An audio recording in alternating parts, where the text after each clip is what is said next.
বাংলাদেশ ফুটবলের কোচ নিয়োগের জন্য সরাসরি কাজ করছেন নেইমার জুনিয়রের বাবা। তাহলে নেইমার কি নিজে হস্তক্ষেপ করবেন বাংলাদেশ ফুটবলে? বাতাসে ভেসে বেড়াচ্ছে এমন গুঞ্জন, প্রশ্ন সত্যতা কতটুকু? এই যে সিভিটা দেখছেন, এটা ব্রাজিলিয়ান কোচ রোজারিও মিকেলের, যা এখন ওয়েব স্পোর্টসের হাতে। এবং ওয়েব স্পোর্টস সব কিছুর অনুসন্ধান করেই আপনাকে এতটুকু নিশ্চিত করছে বাংলাদেশ ফুটবল ফেডারেশন কোচদের যে শর্টলিস্ট তৈরি করেছেন সে তালিকার উপরের দিকেই আছেন এই ব্রাজিলিয়ান ভদ্রলোক। যতটুকু জানা যায়, বাংলাদেশ ফুটবল ফেডারেশন এবং মিকেল দুই পক্ষই এগিয়ে যাচ্ছেন স্বপ্নের পথে। তাহলে কি রোজারিও মিকেলকেই দেখা যাবে টাইগারদের ডাগ আউটে? প্রশ্নের উত্তর সময় দিবে। কিন্তু প্রশ্ন হচ্ছে, এত হাই প্রোফাইল কোচের সিভি কিভাবে আসলো বাফুফেতে? ব্রাজিলকে যে কোচ অলিম্পিক জিতিয়েছেন তিনি দায়িত্ব নেবেন, এটা কিভাবে সম্ভব?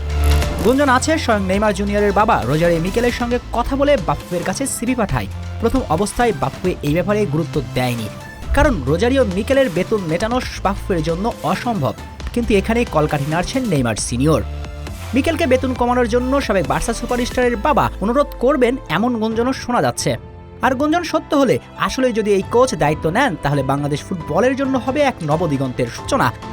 কারণ বর্ণাঢ্য তার কোচিং ক্যারিয়ারে ব্রাজিলকে 2016 সালে জিতিয়েছেন অলিম্পিকের গোল্ড মেডেল।